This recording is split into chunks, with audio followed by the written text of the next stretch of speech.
Accord, désaccord, avec Guillaume Durand. Bruno Roger Petit, Philippe Tesson, bonjour à tous les deux. Bonjour. Est-ce que vous aimez les 3 étoiles, Philippe? Le Michelin? Oui, non, mais est-ce que vous aimez parcourir les routes de France avec le guide rouge, vous arrêter dans un petit village et vous dire, tiens, il y a peut-être une étoile.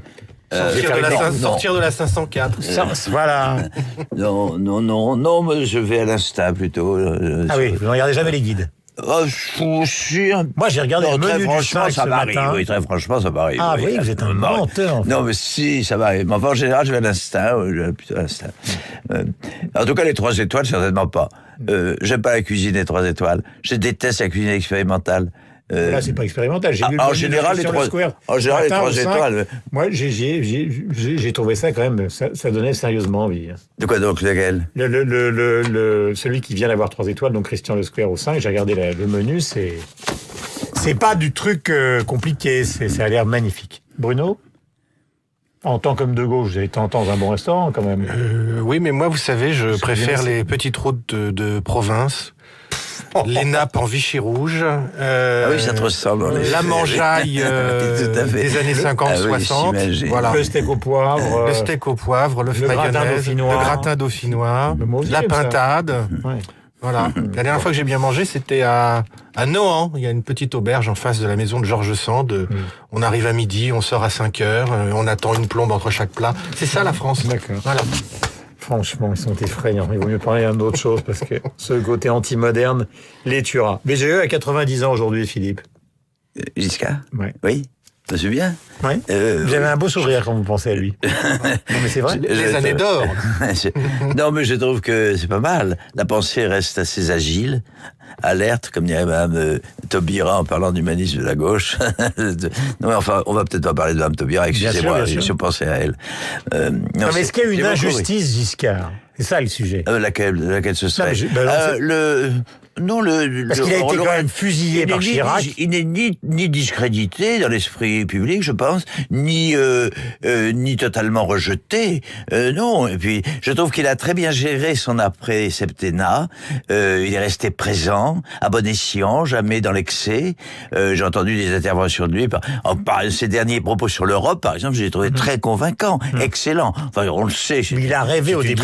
Une très belle intelligence. Il a rêvé de revenir au début, puis ça. Évidemment, qui ne rêve de revenir quand on a été président? C'est bien évident, j'en connais un autre qui rêve de revenir, mais il a moins de chance. Vous voyez de qui je parle?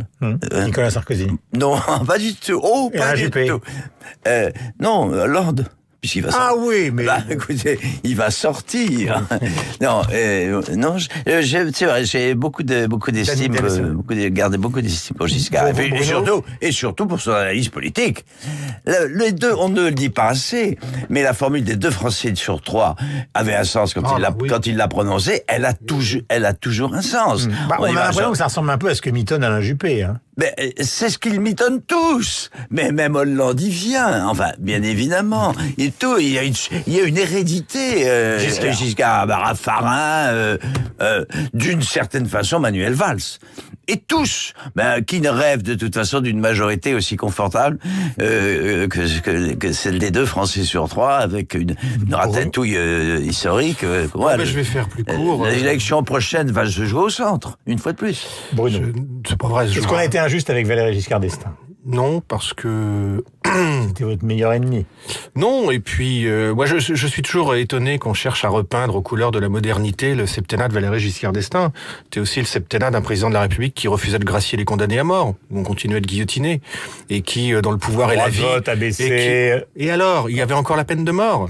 Il n'a fait que mettre en adéquation ce qu'était la société avec l'époque. C'est tout. C'est tout. Mais il y avait encore la peine de mort. Il a refusé de gracier des condamnés à mort, notamment Gérard Renucci. Et sur ce septennat, pour moi, ça reste une tâche profonde et considérable. Enfin, attention, parce que là, je vais rentrer sur un terrain glissant, parce que je ne suis pas du tout pour la peine de mort, bien évidemment. Mais est-ce que vous considérez, pour une société, que l'abolition de la peine de mort, c'est plus important que l'IVG? Ou plus important que le chômage. que le chômage, l'affaissement d'abord. Ni l'un ni l'autre ne sont à mettre en rapport. Je vais aller Giscard, vous dites peine de mort. Non, ça concerne combien de Français par an? Ni l'un, c'est l'idée qu'on se fait de la conception d'une société. Donc voilà. Et à l'époque, Giscard, contrairement à ce qu'on dit, était un conservateur, extrêmement conservateur, et son rapport à la peine de mort, comme l'était celui d'Alain Perfit, était extrêmement conservateur. À tout le moins, il aurait pu user du droit de grâce, et très souvent, contrairement à François Mitterrand qui a eu le courage de l'abolir contre la majorité de l'opinion de l'époque, lui ne l'a pas fait. Voilà. Vous n'avez pas répondu à ma question. On ne peut pas réduire Non, mais je vous dis que vous ne pouvez pas mettre en rapport l'IVG et la peine de mort. On peut pas réduire un septennat. Je suis d'accord. Il y a une chose qui est quand même typiquement française, on va terminer évidemment avec Madame Taubira, c'est quand même Mélenchon. Mélenchon, dans le JDD, dit le nom de François Hollande, c'est la misère. C'est-à-dire que le nom d'Hollande est l'équivalent de la misère. Et qu'est-ce qu'il a fait hier soir? Il a été mangé, tenez-vous bien, du Saint-Jacques, du dos de bar et des entremets, c'était les plats concoctélisés pour l'arrivée de Raoul Castro. Alors, est-ce qu'on est dans un pays de suprême élégance, parce qu'on invite ses opposants à dîner, ou est-ce qu'on est vraiment... Enfin, il y a plus de... Bon, il n'y a pas une véritable contradiction. Enfin, c'est le roi... évidemment, enfin... Vous avez aucun orgueil, vous, Tesson. Mais un type vous insulte le dimanche... Dis-moi que je n'ai aucune morale. Mais pas que j'ai aucun orgueil, c'est pas du tout ça. Vous insulte le général, vous l'invitez à dîner le lundi. Non, mais il est en situation, quand il va à l'Élysée, même Mélenchon, je lui pardonne. Et il faut bien, enfin, ça existe partout. Bon, écoutez, arrêtez, mais rappelez-vous, on a tellement glosé là-dessus, je serai un président modeste, et puis, alors, ça veut dire que les mots n'ont aucun sens. Mais non, arrêtez, ne donnez pas l'importance qu'elle n'a pas à un dîner institutionnel, à un dîner diplomatique. Ouais. On va quand même pas manger une choucroute quand on est président de la République et qu'on invite un chef d'État. Le dimanche et vous m'invitez à dîner le lundi. Mais il est en situation, il a d'autres habits quand il va à l'Élysée. C'est tout à fait évident. Encore une fois, on va pas manger un cassoulet à l'Élysée, c'est grotesque. Même pour le frère un cubain. Il ne faut pas lire l'anecdote du point de vue de Mélenchon. Il faut la lire du point de vue. D'ailleurs, je vous connais assez. Il faut la lire du point de vue. Pour savoir que vous n'êtes pas d'accord avec vous-même. Il faut la lire du point de vue de François Hollande. Quelle jubilation d'inviter et de mettre face à ses propres contradictions un type qui vous a injurié la veille en disant que vous étiez la pire chose qui soit arrivée à la France depuis un demi-siècle. Moi, je suis beaucoup plus... Vous l'invitez à l'Élysée et vous avez sur tous les réseaux sociaux... Donc c'est ridicule. Mais évidemment, c'est Mélenchon qui est ridicule. De toute façon, le problème de Mélenchon aujourd'hui, c'est quoi? C'est il n'aura pas le soutien du Parti communiste comme c'est parti pour se présenter à l'élection présidentielle. C'est 2, il aura du mal à avoir les 500 signatures pour se présenter. Et 3, quand bien même il serait candidat, il aura du mal à aller chercher 10 à 15 millions auprès des banques parce que dans ce contexte-là, il n'est pas sûr qu'il passe les 5%. C'est ça le vrai problème de Mélenchon aujourd'hui. Voilà. Je suis beaucoup plus choqué par l'invitation faite à un ancien terroriste que au menu qu'on lui offre du jour où il est devenu chef d'État. C'est évident. Philippe. Terroriste. Je parle de Castro. Christian. Ben quoi? Ah non. Alors, non. Développe, s'il te plaît. C'est un résistant qui a combattu une dictature aux côtés de son frère et qui a fini par triompher en 59. Mais c'est ça le problème. Voilà. C'est ça le problème. C'est ça, comme nous sommes à la radio, il faut expliquer que c'est... Et qui exerce un pouvoir autoritaire. Sans doute, oui. Bon. Dernier sujet, Christiane Taubira, vous avez le livre devant vous. Vous l'avez donc lu, mon cher Philippe, attentivement, ça se voit, il y a des notes. Vous en avez pensé quoi? J'ai été surpris. À certains égards, j'ai été touché. Pourtant, je suis pas fanatique de Taubira. Encore que dans le privé, quand il arrive qu'on la rencontre, elle soit assez étonnante. Il y a sa culture, il y a aussi son écriture. Je trouve ça absolument adorable, une écriture emphatique, extravagante, grandiloquente, très très curieuse. C'est presque un cas d'école, une écriture qui ressemble à la... Je sais pas si vous avez le même sentiment que moi. Et c'est très sincère de surcroît, qui ressemble vraiment à la Guyane, quoi, à la jungle de son pays. C'est fabuleux ce vocabulaire. Ça ne m'a pas frappé? Je ne l'ai pas lu encore. Alors donc... Ah, vous l'avez pas lu? Non. Ah, c'est très amusant. Le livre m'a touché à d'autres égards. Il y a vraiment une sincérité. Il y a un authentique amour, un peu ridicule, un peu scolaire, un peu primaire, de la gauche, un attachement à ses principes, à ses convictions, qui est, je peux pas mieux dire, par moments assez émouvant. Il y a on n'en parle pas, les 20 ou 30, 25 premières pages, qui sont une condamnation que je n'ai entendue d'une qualité telle que je ne l'ai jamais entendue dans la bouche d'aucun ministre et d'aucun opposant, du terrorisme, avec un courage fou, une vérité, une beauté, quelque chose de vraiment. Elle parle de Daesh et du djihad avec une force, une puissance d'évocation qui est formidable et une morale que je trouve superbe. Il y a ça. Là, le reste, la déchéance de la nationalité, à la limite, on s'en fiche un peu. C'est au-delà. Ce qui est intéressant, c'est la conception qu'elle a de la nation. Et ça va bien au-delà, son livre, que ce qu'on croit. C'est pas du tout une polémique de bas étage ou de l'intérêt moyen avec Hollande sur la décharge. C'est autre chose. C'est une définition de la nation française, héritée des principes républicains, que j'ai trouvé... Écoutez, je ne vais pas développer. J'ai trouvé ça curieux. Je ne pense pas qu'il y ait une intention politique très forte dans sa parle. L'expression d'une ambition personnelle. Il y a une définition de la laïcité, de la nation. Elle vous a séduit.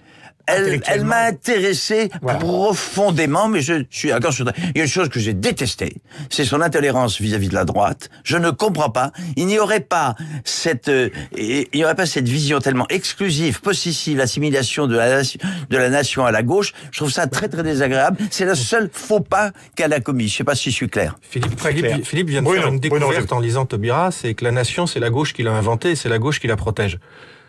C'est ça qui l'énerve. Ça, c'est fabuleux. Bon. Mais au-delà de ça. Il me fatigue, ce type. Mais non, mais c'est vrai. Bon. Moi, je suis content que Philippe Tesson découvre que la nation, c'est la gauche. D'où l'expression peuple de gauche. Mais enfin, bon, je vais pas développer là-dessus. Ce qui est intéressant, effectivement, c'est le ton général du livre, c'est-à-dire ce que ça laisse présager de ce qu'elle pourrait faire ensuite. Quand on lit ce livre, quand on l'écoute dire « je reste fidèle, je reste loyal à François Hollande », on se dit que ce n'est pas quelqu'un qui va aller chez les frondeurs, à la gauche de la gauche, du Parti socialiste et d'ailleurs, pour devenir une nouvelle fois candidate à l'élection présidentielle et risquer de précipiter la défaite d'un candidat de gauche qui serait François Hollande. Donc, de ce point de vue-là, politiquement, au-delà des aspects littéraires et de la découverte par Philippe de ce que la nation, c'est la gauche, ce livre est intéressant pour ce qu'il dit, parce qu'il ne dit pas. Voilà, je voudrais qu'on écoute parmi les déclarations de ce matin Myriam El Khomri, ministre du Travail sur RTL, et la dégressivité des allocations chômage. La voici. Il faut regarder l'effet sur le retour à l'emploi. C'est comment cette durée d'indemnisation, comment cette indemnisation permet d'accélérer le retour à l'emploi. Les personnes qui sont demandeurs d'emploi sont des victimes. Il faut qu'elles aient un revenu de vie décent. Je ne peux pas être plus clair que cela. Cette négociation, elle relève des partenaires sociaux. Je souhaite qu'il y ait un accord. S'il n'y a pas d'accord, nous prendrons nos responsabilités. Et il est légitime que tout au long de la négociation, nous puissions étudier l'ensemble des pistes. Et Éric Ciotti, lui qui défend Nicolas Sarkozy ce matin, c'était sur iTélé. Ce que je constate aujourd'hui, c'est que Nicolas Sarkozy a redonné à notre famille politique une véritable organisation, que son livre est un énorme succès, notamment dans toutes les signatures qu'a effectuées depuis la semaine dernière Nicolas Sarkozy, et que sa voix et que son message est attendu par beaucoup de Français, par beaucoup de nos électeurs. Succès. Voilà donc pour les principales déclarations donc de la matinée avec Hervé Morin qui était notre invité ce matin. Merci Philippe, merci Bruno. Dans un instant, nous avons rendez-vous avec la Bourse et Christelle Tadjian.